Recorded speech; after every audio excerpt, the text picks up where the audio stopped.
Diyarbakır'ımızda kız İmam Hatip yurdumuz yok.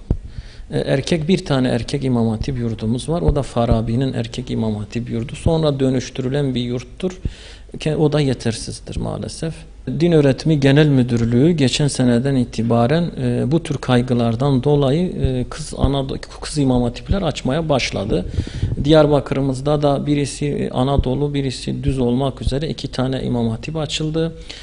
Kayapınar Kız İmam Hatip normal düz olarak açıldı. Bu sene Anadolu'suna da öğrenci alındı.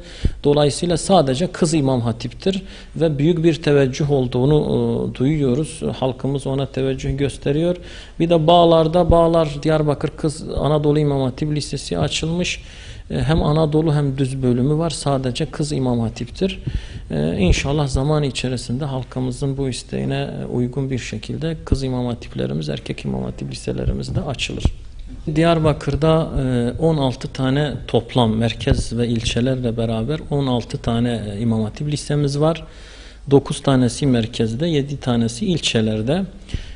İlçelerle birlikte toplam 20 tane ortaokulumuz var. Diyarbakır genelinde 6'sı merkezde, diğerleri ilçelerde. Bir de 9 tane Çepele bünyesinde İmam Hatip bölümlerimiz vardır. 16 İmam Hatip Lisesi'nde toplam 17.394 civarında öğrencimiz var.